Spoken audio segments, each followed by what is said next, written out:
friends. My name is Christian Hyatt. I'm the CEO and co-founder of risk3sixty. One of our specialties is implementing and doing consulting around ISO 42001 and AI risk management, and also building agentic AI for GRC teams now. I'm based here in Atlanta, where I'm sitting today. Wife, three kids on the personal side. And with me, I have one of the most experienced ISO 42001 people in the world at this point, Danny Manimbo. You mind doing a quick intro, Danny? Yeah, thanks, Christian. And hey, everybody, excited to be here. Danny Manimbo, as Christian mentioned, I'm a principal at Schellman. Been with the firm since this is lucky number year 13 for me. Based in Denver, Colorado. My current role is I oversee our ISO AI services. A proud dad like Christian. I've got 6-year-old boy-girl twins, and yeah, fun fact, Christian and I have known each other since what has it been since 2012, I think, when we were first starting our careers at Grant Thornton. So it's been fun to watch your journey and stay in touch over the years and start working together. So Yeah, and you skipped the most interesting part. You're an endurance athlete. You run 100-mile plus marathons. So if anyone wants to see that, that's pretty cool. A lot of grit there. athlete might be taking it far, but yeah, I've done 700-mile races. I'm trying to get my eighth on Friday, so we'll see how it goes. Oh man, that's awesome. So that's really cool. All right, cool. We'll talk about our firms briefly, and then we'll talk about you guys. So, if you're not familiar with Risk360, kind of our ecosystem of services is we help companies implement compliance programs. So, name your framework, whether it's ISO 42001 or any other ISO framework like 27001, SOC 2. If you need consulting, you need internal audit, you need an implementation program around that, we help with that. We also have a platform called Full Circle that is our GRC platform that companies can manage their program out of. We also have AI agents that we're building to help supplement the workforce inside that platform. And we also have an offensive security team that does attack surface management. So that's kind of our ecosystem. And Danny, if you want to talk a little bit about Shellman. Yeah, thanks, Christian. And as you can see from the variety of services that we offer, it makes sense why our partnership with Risk360 makes so much sense. I mean, we complement each other in that our main value to our clients is our ability to service multiple frameworks under one roof here at Schellman on security and privacy side of the house, and certainly across any genre, industry, healthcare, federal, international. If there's a third-party audit and compliance framework out there, chances are we do it.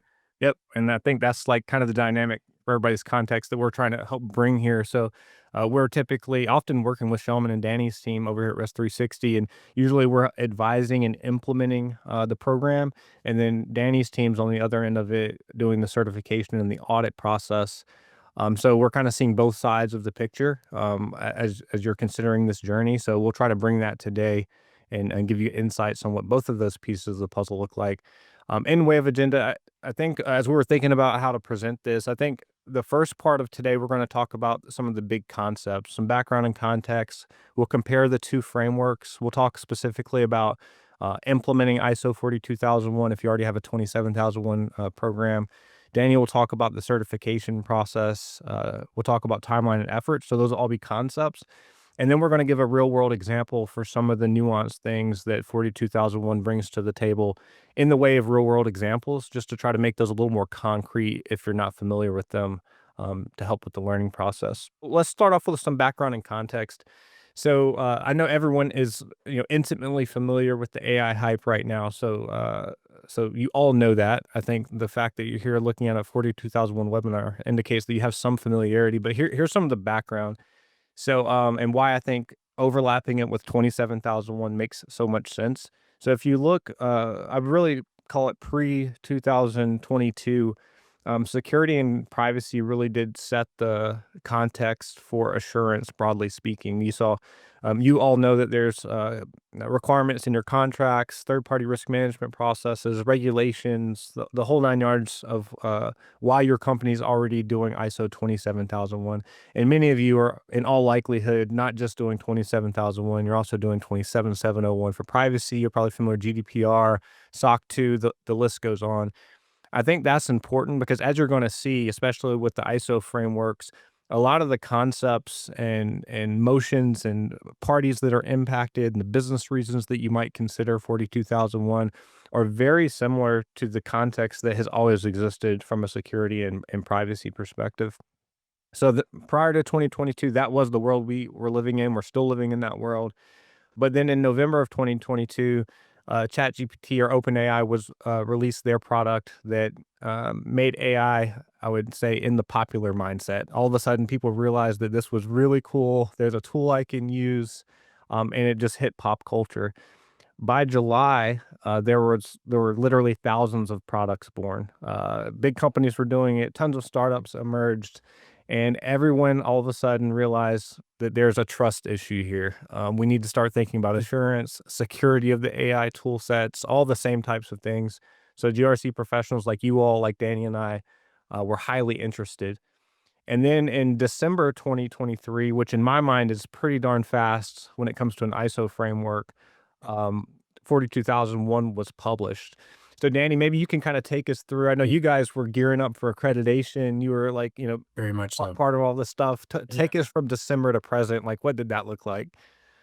Yeah, yeah, quick story on our journey. So of course 2023 is probably when we first started to see what is AI governance really take form, right? Because as you're noting here, and 2022 is really when AI really started to get democratized, if you will, with ChatGPT and kind of that availability of the technology to general public. But AI has been around in some form or another for quite some time. But what was newly introduced to the public was, what AI governance or risk management program could look like, and that was really when in the beginning of 2023, the NIST AI-RMF came online.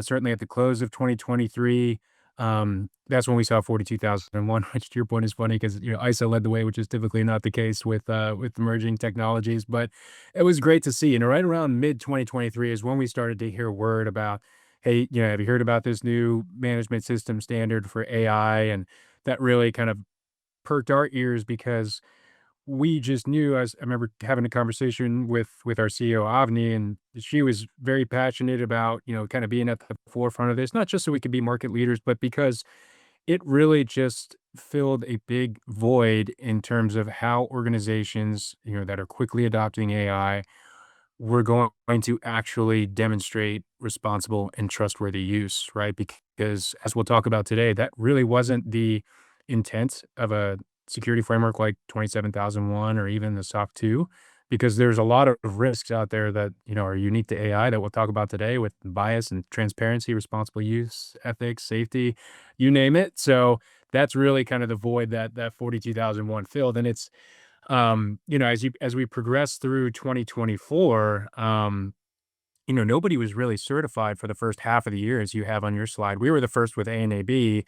Um, we didn't start certifying organizations till September of last year, so it's only been about 12 months. So there's not a ton of organizations that are certified out there. I mean, certainly it's rising by the day, but when you compare it to something like 27001, it's still fairly new. That said, what I will say is last year was kind of that soaking year, last year being 2024 of I I fielded a ton of calls and still am today about, "Hey, what is 42001? Do we have to worry about that? Is that only for, kind of the frontier model labs like OpenAI and Anthropic, or is this something that we need to worry about too if we're not creating our own models, but we're using AI?" And so kind of all those 42,001, maybe 101 type questions, but I feel like there's a lot more understanding of the standard, obviously more curiosity still as, we're having a great webinar today with some great attendance, but the idea is that, it's really been prompted up for a variety of reasons. I mean, you mentioned regulations. I think a lot of what we're seeing with 42,001 is similar to what we saw with, GDPR and 27701, not the topic of our discussion today, but the fact that we had a privacy ISO standard emerge when GDPR came out in 2018, 2019, it was a way of organizations demonstrating their due diligence and their reasonable care and putting together a privacy program to protect PII. It's kind of the same thing that we're seeing right now with the EU AI Act, that came on last August. I'm in Colorado. We've got the Colorado AI Act. They actually mentioned 42,001 as a safe harbor to where if you have 42,001, you technically have safe harbor against a lot of the components of that regulation. And other things like, supply chain considerations with what we're seeing with Microsoft's SSPA program, historically a security and a privacy program for their vendors and their supply chain. has been scaled as of last September in V10. I believe it's on V11 now, but V10 were the updates specific to AI, to where if you're in their supply chain, you're using AI, you have to fulfill certain additional requirements, and they even mandate 42001 certification if you rise to a certain risk level. So there's a lot of kind of external levers beyond ISO that are pointing back to 42001. Yeah, that's a good segue. It's like, okay, Yeah. that's kind of the history. It's been the soaking period for the last 12 months. We're seeing the first few dozen or more companies achieve formal certification. Me and you have the insider knowledge that there's even more about to come online because we're working through those actively. And then if you look at today, I just pulled up some stats as of July. There's 750,000 large language models in different variations. There's 70,000 plus AI companies. Huge GDP impact. I saw one stat that said that the impact of AI will be something similar to the impact when electricity um, became a thing, because it's a general purpose technology, and all the things Sure. that people will build off the back of that are largely even unknown. And then you're seeing, all the big players. To me, that's foreshadowing when I start seeing some major players achieve the certification and require their supply chain to do the same. For me, the writing's on the wall that there's Yeah. probably going to be a lot of companies doing this when you see Microsoft, Amazon, Google, Anthropic, and Yeah. others doing it. And then there's over 1,000 AI regulations and policy initiatives globally. If you look at the country level, and then all the micro, here in the U.S., we have state and local ones as well. So just a huge amount of momentum and interest from the market, making me think that something like 42,001 is going to be a really business mandate. And I think it's because of three reasons. And someone just asked this in the chat too. It's like, why should you even be considering 42,001? What are the business drivers? Yeah. And I talk about it kind of in three buckets. One, AI governance. Everybody, agnostic of achieving formal certification, everyone wants to govern AI. Like, they know that it's a business necessity. And I think that 42,001 provides a great model to do that. So achieving formal certification or just adopting the framework as a best practice is a great reason to do that. There's also a lot of regulation. You don't want to be out of compliance with those emerging regulations. So that's a key driver for me. I think the second one, and Danny, I'd love you to chime in here, is just customer trust. I know even my own Yeah. company, risk3sixty, when we go to do business with people, we're seeing AI clauses being added to contracts.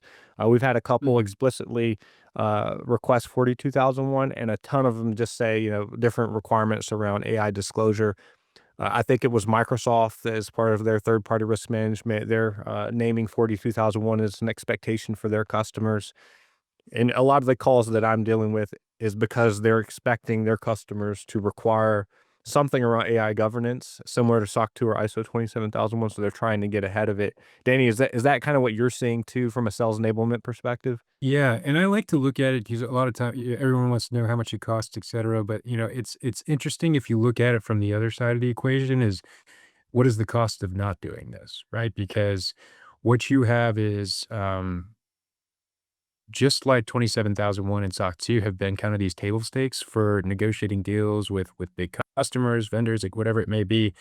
42,001, it may not be there today, but it's trending in that direction to where you're going to need to have this. If you're a company that's using AI, which is just about every company out there today, and you want to do business, you want to stand out from your competition, et cetera, you want the competitive advantage. This is something that's going to need to happen. Yeah, that's exactly what I'm saying. I think if you're a business savvy GRC professional, security professional, Mhm. these are conversations you're having with your product team, with your organization, to kind of prepare for the story that you need to tell, the trust that you need to build with the marketplace. So that's just what we're seeing. I think that trend will continue. So that's kind of the background and context. Now, what I want to start diving into is some of the mechanics between 27,001 and 42,001.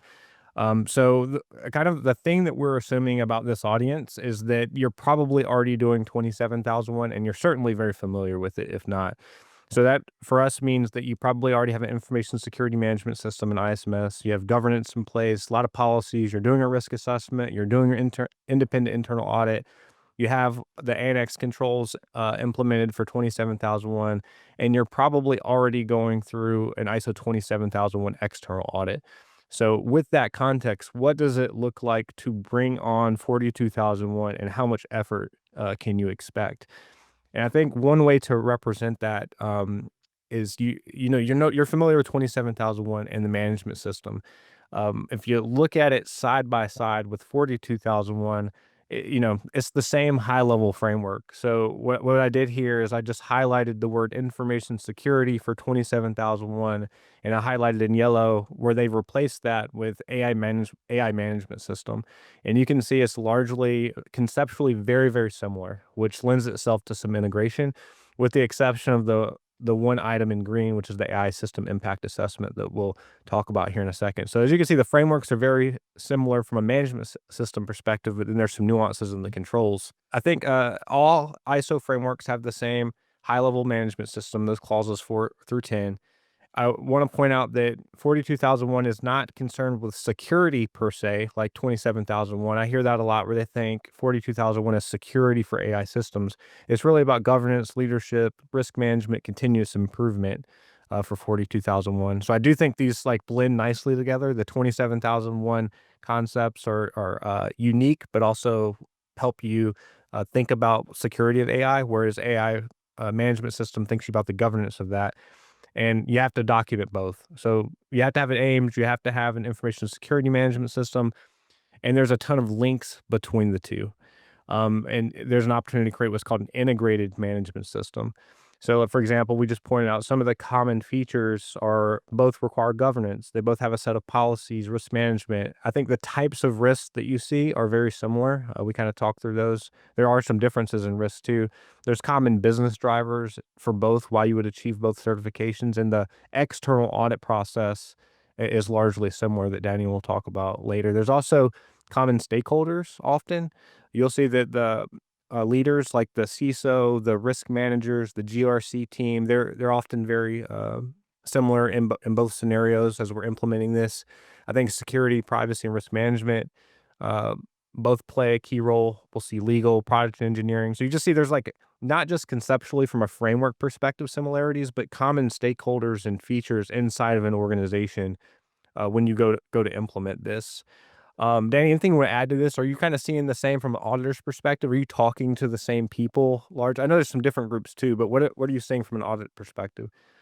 From a leadership standpoint, it can be. You know, we've seen the emergence of like a lot of AI governance committees, whereas before it maybe was in, security steering committee, whatever it may be. There are certainly some commonalities, but then a lot of times you're getting in folks from, product engineering, data quality, data science, depending on, an organization's level of involvement with the production of the technology in-house. I will say that, in doing a read of 42,001, one of the first things I picked up was the fact that this is intended to integrate with what you already have. We get that question all the time. Should we Yep. be doing AI over here and security over here, totally separate policies? And really, they're intended to be working together as a harmonious process since, again, they both have so many interdependencies. Yep, and we'll show that in just a second. We'll go through a little bit more detail and give you guys a sense for what that can look like. By the way, there's stuff in here. I'm not going to cover all these words. That's not the intent here, but I did want to put them in this deck. That way, when you get the deck, you'll have them. Or if you want to take a screenshot, just so you have this for later reference, these are good screenshot opportunities. But what I wanted to demonstrate here is, as you're creating an integrated management system, it really is very common. There's I mean, really, if you're a documenting management system, it could be one document. You could make an integrated management system. We've taken that approach for many companies. But if you're familiar with 27,001, you're kind of reading through a management system, you've already educated yourself on the philosophy of how ISO thinks about a management system, you should feel really good because 42,001 is gonna feel very natural. It's not gonna be a totally different language. The philosophy behind it, the Yeah. concepts are gonna feel very natural to you, which lends itself to a speedy and, I think, easier implementation process. As Danny said, they're meant to integrate. Here's the control side of it. So, what we've been talking about so far is the management system, those clauses 4 through 10. And then ISO 27001 obviously has a whole set of controls involved in that. And there is a separate set of controls for 42,001. And I'll quickly cover these. This is another great screenshot opportunity if you're not familiar with the framework itself. Just to orient you all to the screen, The right-hand column that says My Notes in blue, that's like my shorthand. So if you wanna read one thing, you could just read that. That's kind of the bottom line up front of what the framework looks like. But when you look at the 38 controls inside of 42001, they have policies. So do you have your AI policies? There's internal organization. So that's asking, do you have the right roles, the reporting, the independence requirements? There's resources for AI systems. So you can start thinking about how do you manage data sources, tools, compute power. So it's a little more technical. Assessing impacts of AI systems. So that's a good opportunity to think about your AI system impact assessment or how AI might impact individuals and groups. System lifecycle. So obviously you're going to be familiar with SDLC from ISO 27001, but this overlay is asking you how you integrate that with responsible and trustworthy AI. There's data for AI system. So where does the data to train AI come from? Is it good data? So think about data quality, transparency, some of those concepts. Information for interested parties of AI systems. That's how do you communicate important things to interested parties that might have skin in the game. That's my easiest way to say it. So you need to think about that communication piece of it. Use of AI systems. So that's maybe your AUP, your acceptable use policy, your do's and don'ts for using AI inside the company. Also, if you have a product, the do's and don'ts for that. And then lastly is third party risk management. So everything that you're already doing probably for security and privacy in way of third party risk management also applies to AI. So vendor inventories, thinking about AI integrations, your customers, your supply chain, your whole vendor risk management largely applies there. So I know that was hyper fast. But that is like in general what you can expect. I'll bet that that feels very natural to you with some unique concepts. And what I'll point you to as well is Annex B, which is the implementation guidance for all of that. So if you're someone who wants to study up and get more detail, I would hop in there and read that annex. I'm also going to give you a course here in a second that you can take in a white paper that Danny's team wrote. But before I do that, Danny, anything you want to add to this? Any points you want to highlight? Yeah, I think another question we had a lot, and I saw something in the chat around, what is the mapping of the controls, or how much do we have covered of the 42,001 controls by already having 27,001? It's a bit of a different comparison because it's not apples to apples. At least Yep. this is my opinion. I'd be curious to see what you think. Like when you're going from SOC 2 to ISO 27001, security framework to security framework, you can make the argument that the majority of the controls are covered, whether you have ISO and you're going to SOC 2 or vice versa. This is a little bit different. We have around 100 controls, 93 total in the new version of 2022, 27,001. There's 38 and 42,001. They're all very focused on these AI specific use cases that you've got on the screen. So you may not have, it's kind of tough to say that you're going to have a certain percentage of these covered because it's looking at, it strictly from the lens of AI. So you may not have none of them covered, but to your point, I still do think it's very advantageous if you already have an ISMS or any type of management system standard already in place because you have that same foundation, you have that, kind of language built out. You're just scaling it for AI, right? Yeah, I totally agree with you. I think they're mutually exclusive, but they play off Mhm. each other. Right. So if you look at the management system, like you're already doing a security risk assessment, but that security risk assessment probably Right. doesn't consider AI risk. So you Yeah. need to consider that. So that's an additional requirement. I think the same concept's true for these 38 controls is they're going to feel familiar. They're going to read like standard ISO controls that you're used to, but they will be net new concepts that you need to go through and implement. So yeah, definitely not a mapping. I would consider it an Right. additional 38 controls to consider for the most part. Now, I mentioned already if like we didn't obviously that was a speedy overview of those controls. And you can read Annex B. So our practice leader on our side named Sawyer Miller, he's also a 42001 expert. He actually put a full course together where they're bite-sized chunks. Each video is 5 or 10 minutes, and he goes through the entire framework and tries to explain it pretty quickly. So if you're more of a video person than a reading person, that course is broken up in a really logical way. So, and then also Danny's team over at Schellman wrote a great white paper on really the approach to adding 42,001 if you're already doing 27,001 or 27,701. So these are two supplementary resources that I think are really great that will give you a little more depth than what we just covered. Let me hop into the implementation process. So I think hopefully you understand the context, you understand kind of the blocking and tackling of what's the difference between the two frameworks and their structures. Now, what does it look like to implement that? So I'm going to give you our words, and hopefully this can operate as a thinking model for you, like a way to approach this problem. When we're doing 42001 implementations, this is kind of our project plan, but you're welcome to take this and use it as well. So, first thing that we do is we think about planning. And some of the things that we think about in planning when it comes to creating an integrated management system or adding any new framework is we're looking at things like does the scope match? So, it's easiest if they're identical Yeah. scopes, like the same product. It's a little different approach if they're two totally different business units or scopes, right? So, hopefully that's intuitive. So, we need to consider that. We need to think about applicability across products. Are they the same stakeholders or different stakeholders? So we have to think about the organizational change associated with that. We're usually trying to line up the timelines. So presumably you're already doing a 27001 certification. You probably have an audit season. So we want to backwards plan and try to implement that so we can catch the audit season and work with Danny's team at the same time to make sure they're prepared and ready to do that joint audit. And then all the communication plans that go along with that. So you do need to do some pretty intense planning. I would say collaborate internally, but also collaborate with your external auditor or consulting partner, risk3sixty, if you have one, just to make sure those timelines are lined up. And then our next stage is really doing a current state assessment. So we kind of alluded to the fact that there's 38 additional controls that are largely net new, largely conceptually net new for you, as well as some new concepts in the management system, like the AI system impact assessment.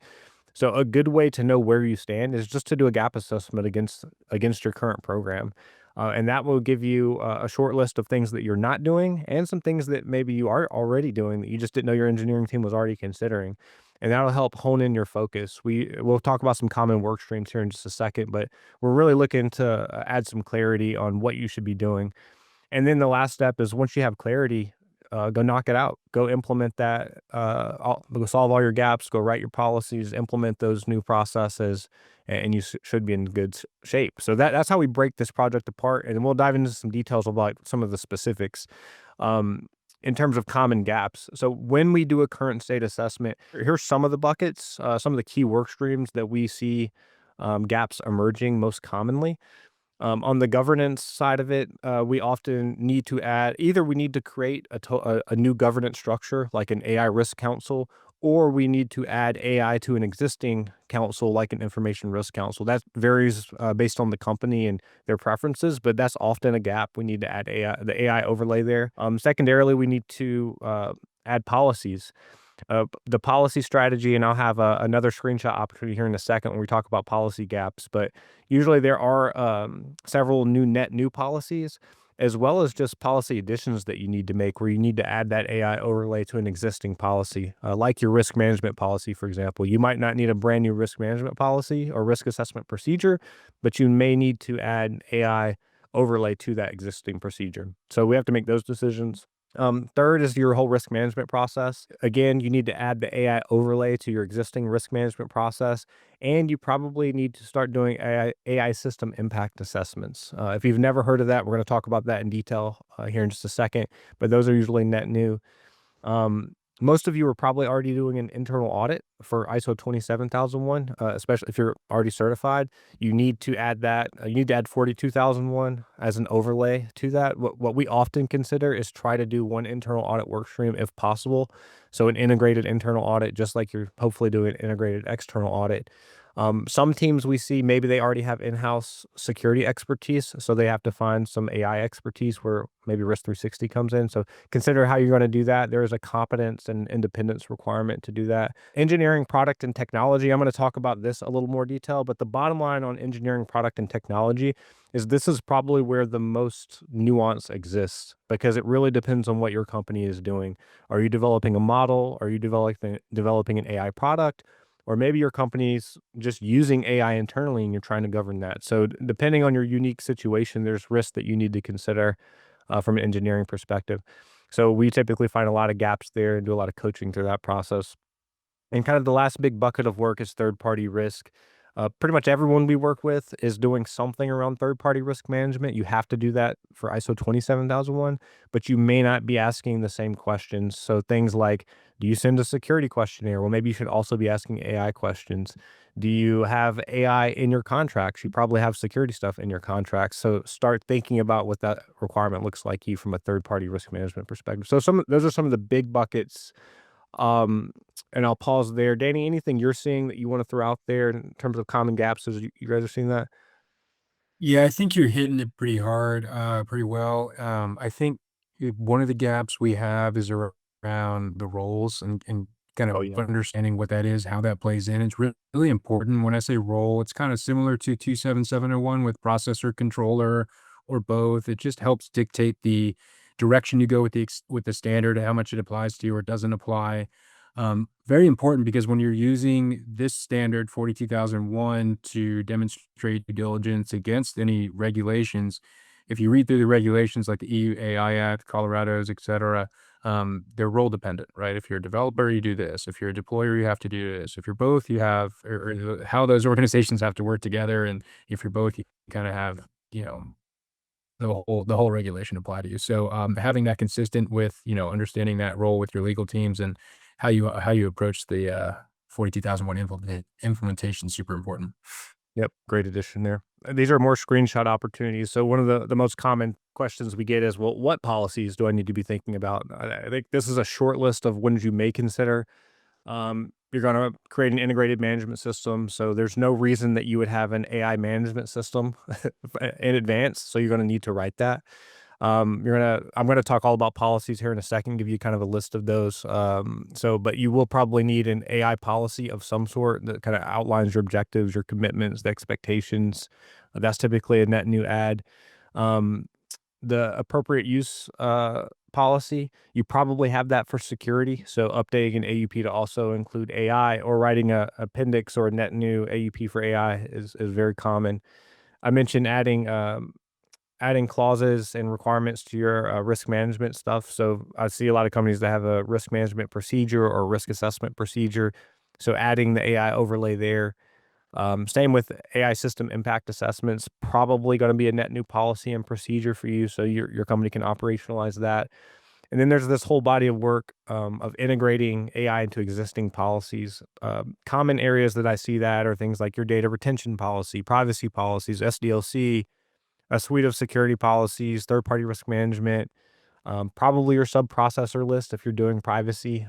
I'll see that added quite a bit, contractual agreements, and some others. But there is this whole work effort of just integrating AI into existing policies in a very natural way. Last two I'll mention is for governing councils. Like if you have an information risk council, there's typically a charter associated with that that kind of governs that group. You may need to add AI to that or write a net neutral charter for the AI group and define those responsibilities. And then also defining roles and responsibilities. That's exactly what Danny was just talking about. Well, let me clarify. When I say this, there's two ways to think about roles and responsibilities. One is, what is your role from an AI perspective? Like, are you a developer? So you do need to document that, but also internally, like what are the people going to be doing? The different people inside your company. So we often recommend creating a RACI to make that very clear. So for example, who's going to do the risk assessment? Who is going to be in charge of thinking about AI from a risk management perspective on the engineering team? Those might be existing people, and those might be new jobs for existing people that they need to be considered. So just for the clarity and confidence internally, we think that's really important. So these are some of the policies to consider. A couple things just conceptually, because I think this is helpful. Um, there's risk assessments, and then there's this new concept called an AI system impact assessment. So that might be new to you all, or maybe you've heard that, but you're not exactly sure how that applies to you. So I'm going to cover risk management or risk assessments first. A framework that I'll throw out there if you want some more information on risk management is ISO 23894. I think someone was asking that in the chat. So I'm going to briefly reference a few other ISO standards that you might want to just glance at to get familiar with these concepts. That is a framework.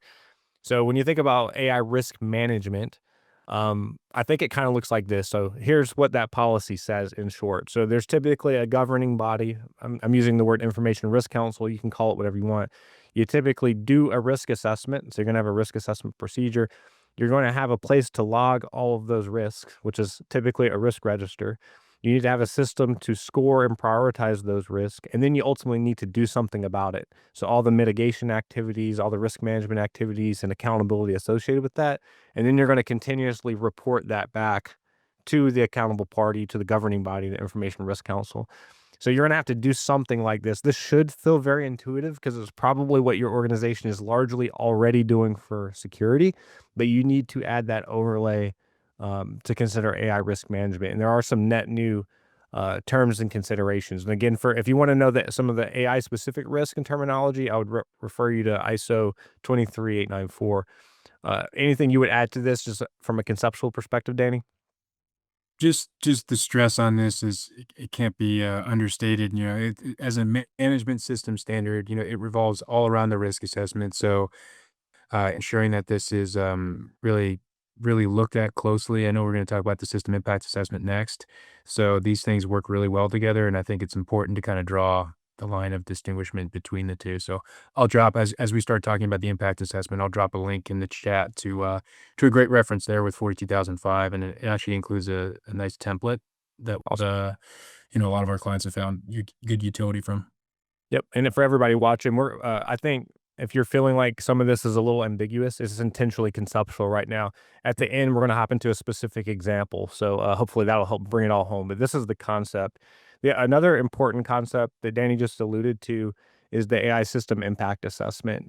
That is a net new thinking model, for this particular standard, and the way I've been talking about it is I think risk management, often the goal is to think about the risk to your company, where an AI system impact assessment, often the goal is to think about the impact to the individuals, or the term I've often seen is the rights and freedoms of the individual themselves.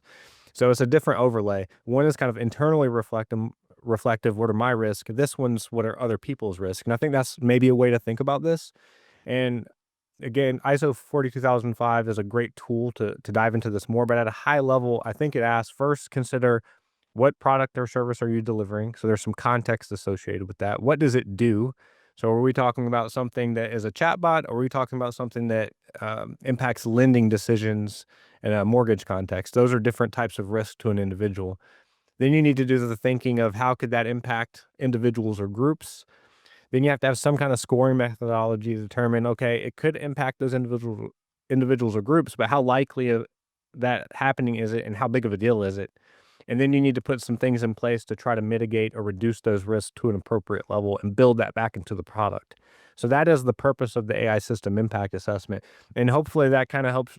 I think an intuitive piece of this that makes it interesting is that GRC and like engineering probably need to collaborate hand in hand here, because you probably have the risk assessment capabilities and some of the thinking models, but engineering is going to understand the risk and the business objectives and how to actually build this into the product. So it's a very interesting, the feedback I've gotten as we've implemented these at customers is, rarely do we hear compliance be referenced as fun, but I think people have thought that these were fun because they're so business oriented and it's such an academic thinking model. I think people really appreciate the impact they're making inside the organization as they work with that.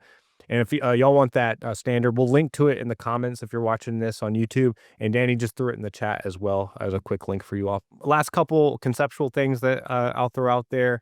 AI internal audit. If you're already doing 27001, you're familiar with internal audit. The nuance here is just remember the independence and the qualification piece of it.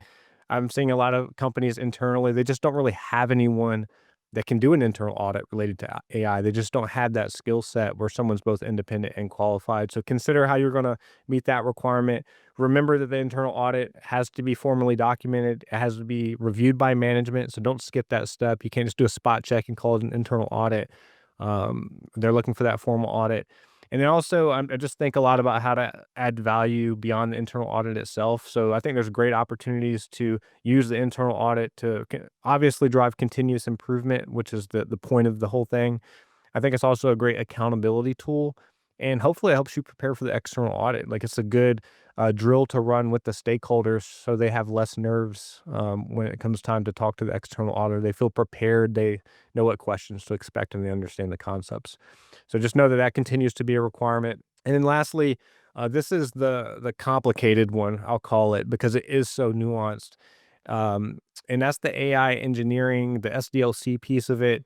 Um, Two things I'll say about that is I think AI in this context is highly dependent upon the context of your organization. What kind of product are you bringing to market? How are you using AI? And like I said earlier, if your company is a company that's just using Copilot or Chat GPT for internal productivity, that's a very different thinking model than a company that is bringing a product to market that's using AI in a unique way, which is also very different than a context of someone who's developing a custom language model. So some of the things we're seeing is like, how do you build AI risk management into the SDLC? Thinking about data quality and data governance. There's a couple cool concepts. We're building agents internally at risk3sixty. So some of the things I'm learning is about context windows. We started learning about role-based access controls. So does the AI inherit the role of the user, or does it have its own own access provisions? There's something called excessive agency, where the agent itself has too much freedom and it goes and does things that you're not expecting. There's cost considerations, there's accuracy and consistency. So just a lot to think through. And I think this is where most companies get the most value of working with someone who's actually an AI expert. So hopefully you have that on your engineering team, but just a lot to think about here. Danny, I know you're seeing a lot of environments. Are you seeing kind of the same trend where this tends to be very context specific? Yeah, and then I saw a question in the chat around, basically depending on your use case of AI and your context about how that impacts the applicability of the controls. And a lot of times it's these areas, right? So if you're, to your point, just using a chatbot for internal uses, maybe your role is quote unquote user or customer. It's probably the least complex of all the roles when you compare it to a producer provider, to Yep. where, yeah, you may not have responsibility for a lot of these. You may have, I wouldn't necessarily call them not applicable, but you're just going to rely on who is that producer of that technology to meet these controls, right? So almost like a carve out approach that you're used to with SOC 2, et cetera. Yep, makes sense.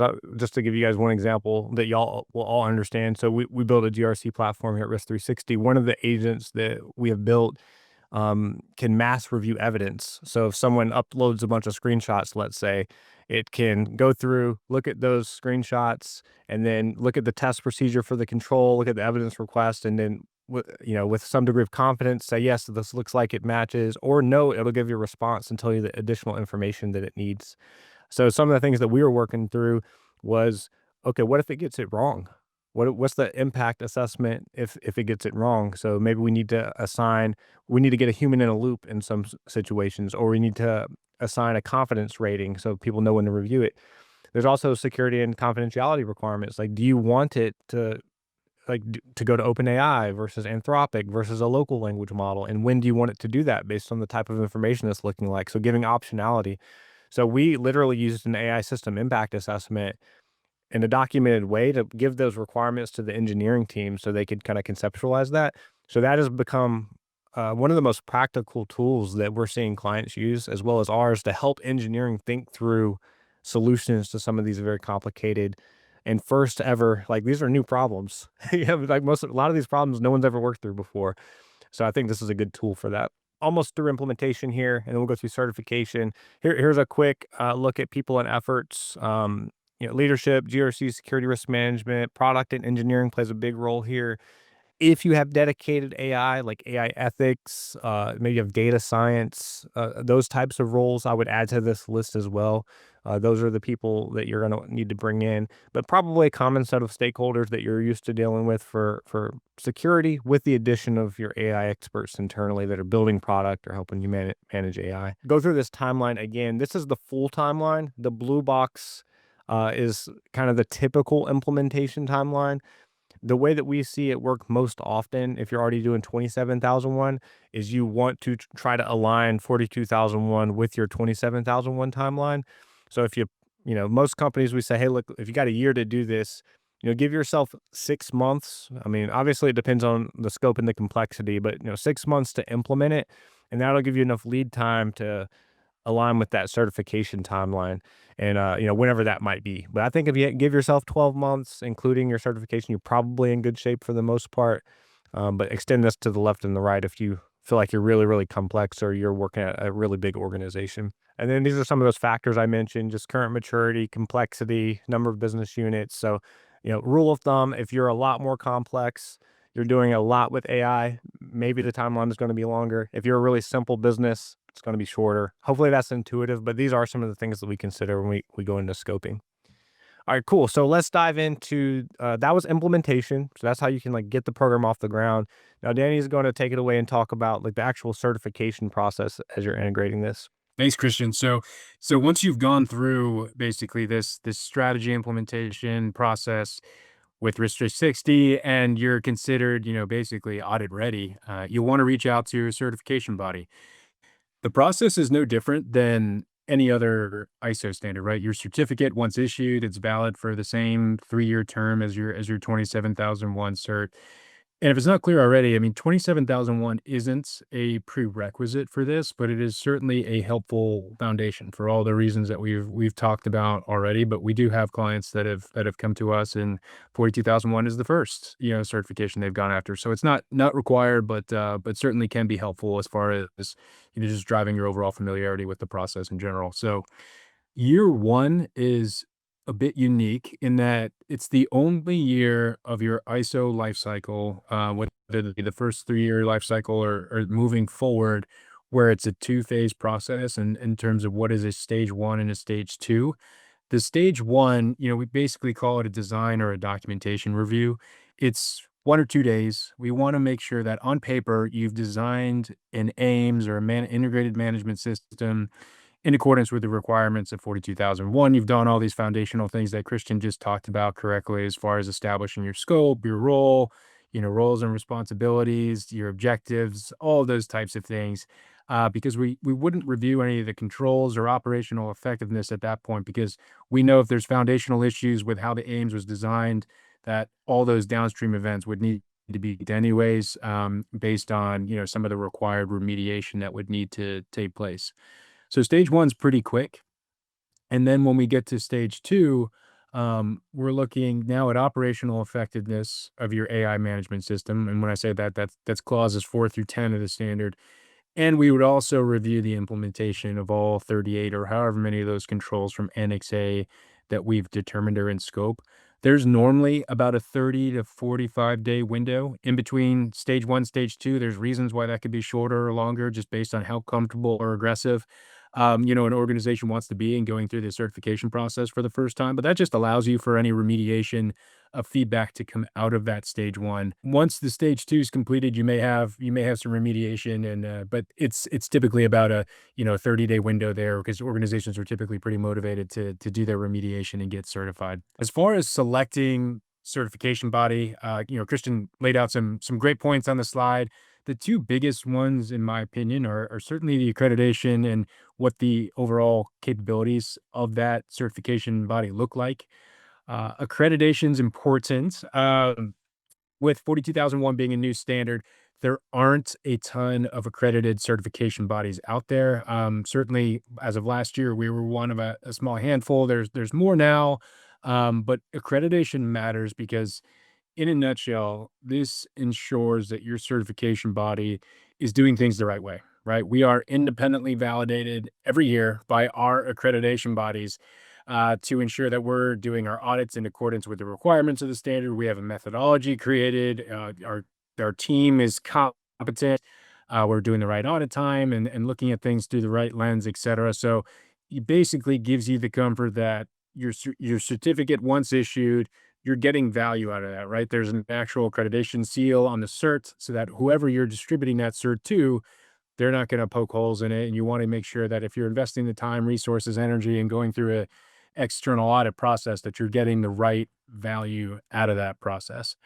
Um, One of the things I will say with 42001 in general, I mean, we saw a little bit of a, um, maybe we'll call it foul play with certifications and unaccredited certs initially, because I think a lot of organizations were excited to be quote unquote the first ones. I even read a press release in Q4 of 2023 before 42001 was even published that there was an organization that was claiming to be first certified to 42001. Turns out it was an unaccredited cert against a draft of the standard. So, so it's important to understand that nuance there and really understand the value of if an organization is claiming to be certified, making sure you know to ask the right questions around accreditation, et cetera. And capabilities, right? So, given the context of today's presentation, it's likely that 40,001 won't be the only compliance initiative that your organization needs to form. There's likely going to be some security and privacy considerations you need to tackle when you're looking at your compliance program and scaling of the program over time. So it's important that you select a certification body that can scale with you in that journey, and they're not just a 42,001 shop or whatever it may be, and they have the capabilities to scale. So as far as a lot of the resources involved, I know we've kind of talked about this a little bit just from, what parts of the organization are involved, who needs to be, who are you going to be interviewing with when you're conducting these audits. We mentioned the AI governance committees, seeing a lot of those chief ethics officers, chief AI officers, again, to kind of do a interplay with GDPR. We saw the emergence of that DPO officer come on with GDPR back in 2018, 2019. So that individual who has overall accountability for data privacy or PII protection within an organization. We're seeing the same thing with AI, with you know those roles I just mentioned, as far as somebody needs to take accountability for AI within an organization, whether it's an individual or whether it's a committee. And then depending on that role in your context and how hands-on you are with the development of the technology, you may have engineering, data science teams who are, very in the weeds with creation of the models, training of the data, et cetera, to where they're going to want to be involved in this type of effort as well, in addition to the standard GRC, security, privacy, potentially even quality and product teams that are involved in these types of efforts. So then, just looking at the back half of the timeline, so as I mentioned, stage one's pretty brief. You have about a 30 to 45-day window to the stage two. And then again, organizations are typically pretty motivated, even if they do have nonconformities, to remediate following that stage two, to where that certification is issued around that 30-day mark, following the completion of the stage two fieldwork to allow for nonconformity correction, remediation, and reporting and QA from the certification body. So The things I'm thinking about, as you're getting certified, is just making sure that your stakeholders are prepared. Like, there's some competence, there's some nerves. These are net new topics for a lot of people. Thinking about how to get ready for walkthroughs and inspection of evidence. So maybe you want to do some pre-review of evidence. I do think just be aware. Like, we like working with Danny's team because we know that they are actually AI experts. They've done this a time or two, but I do think the level of auditor expertise varies. It could be the case where you're working with an auditor that, does not have a lot of competence with AI. So you might have to level set how you approach those walkthroughs. We've certainly seen that. And just think about communication plans. You don't want any surprises. You don't want to end up at the end of the reporting cycle, and all of a sudden you find out you have a bunch of findings that you hadn't heard. You're hearing for the first time. So a lot of the same principles that were apply to any audit, I think, apply here. Just a couple real world examples. I want to, for the sake of time, I'm going to cover just a couple of these. And I saw some questions in here, so I'm going to center around those, especially the AI impact assessment. So to do this briefly, I think a helpful way to think about this is to think about it in the context of a specific use case. So we have a customer that this is a common customer profile. Uh, and what LendTech company does is they do automated lending decisions for borrowers. So imagine getting a non-standard credit score so that you can purchase a home, for example, rather than going through Equifax or Experian. LendTech in this case does SOC 2 and ISO 27001. They want to add 42001. They do automate lending decisions based on a lot of different data sets, vast amounts of data to produce those alternate credit scores.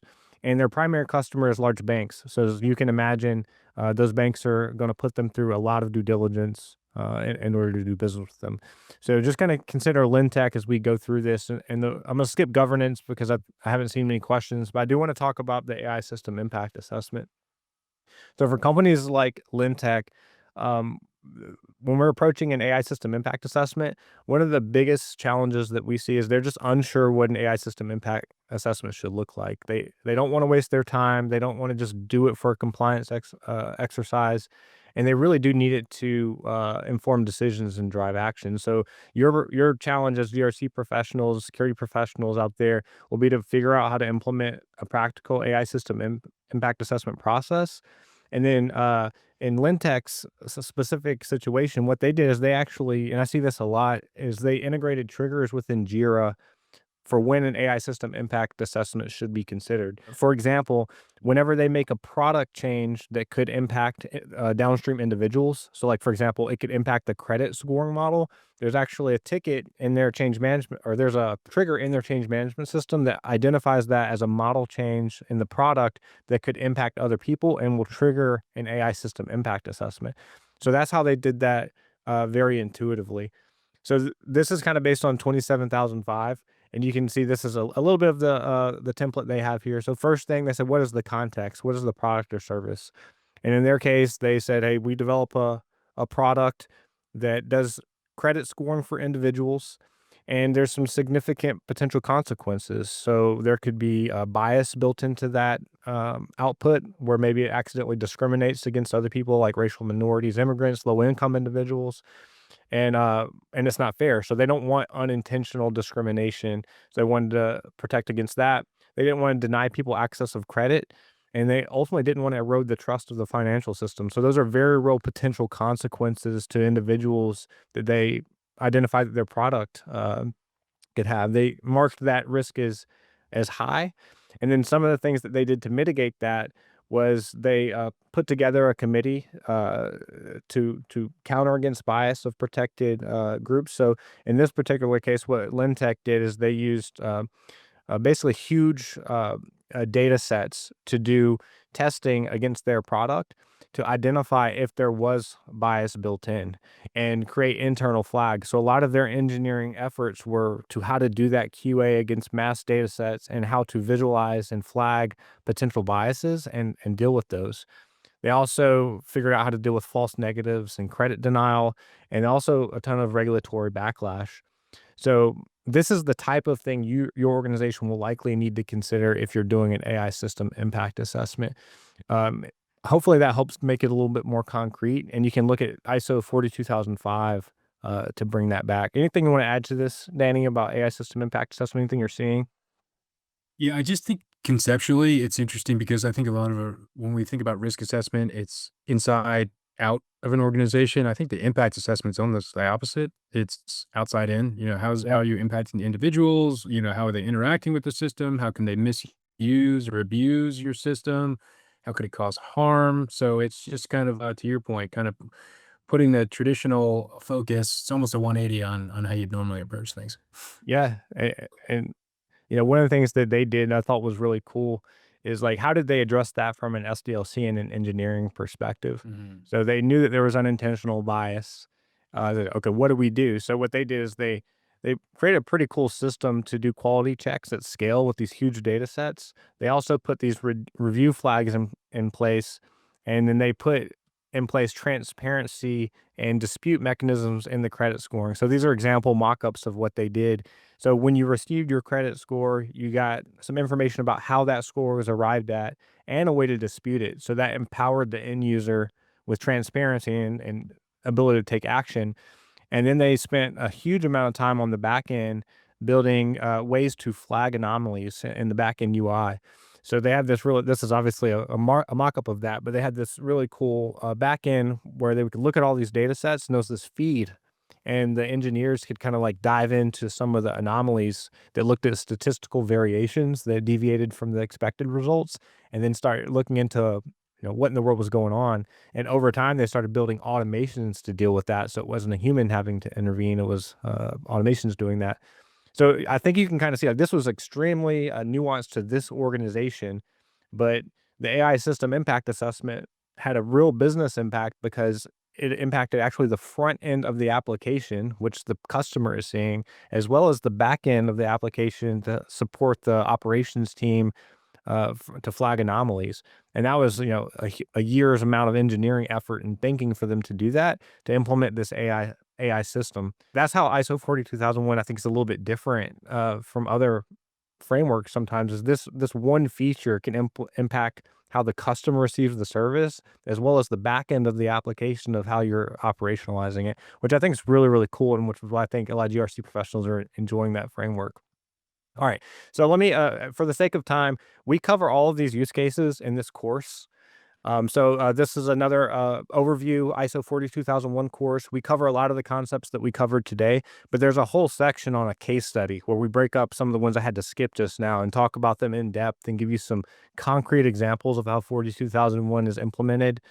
So if you're interested in like a couple of the examples that we just dove through and those are valuable to you, check out that course. Or if you just want other people to receive the same type of information, there's there. And then also, again, there's that Bridging the Gap white paper that Danny's team wrote that really gives you the play-by-play of how to consider implementing 42001 if you already have a 27001 program. So two resources for you guys if you want to dive a little deeper. I know we're a little over time. I'm going to stay over a little bit. Danny, please do feel free to hop if you need to and stay as long as you want. But if y'all want to stay on, Kim, please, could you just like maybe curate 5 minutes of questions or so, and we'll take some questions. The first one says, if any organization is ISO 27001 certified, why would you go for ISO 42001? What are the risks if you don't do this certification? Two primary reasons I think companies are considering 42001 is one, they're just considering their own internal risk. AI is becoming prolific inside of organizations and the products that we're bringing to market. So you just need some system of best practices to govern AI risk. And I think 42001 fits the bill there. It is a system to do that.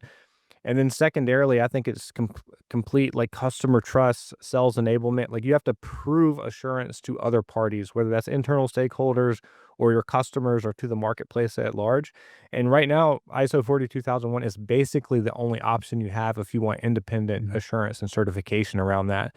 So I think it's both that internal risk management and also just pure market drivers. So if that sounds like you, then 42001, there may be a business case for you guys to consider it. Yeah, and just re-emphasizing the fact that 42 is going to be covering kind of all those unique risks to AI that aren't covered by 27001. I think potentially the individual asking that question was thinking that 27001 may be sufficient, but when you start getting asked questions around all those unique risks to AI, 27001, it wasn't designed to cover those. So it's going to give you that fill in that void of what's not covered by 27001. Is this certification important for organizations providing AI services or for those organizations that are end users as well? So, I mean, this ties back to the roles, Kim. So, um, you can do any of the above. I mean, I guess the answer is yes.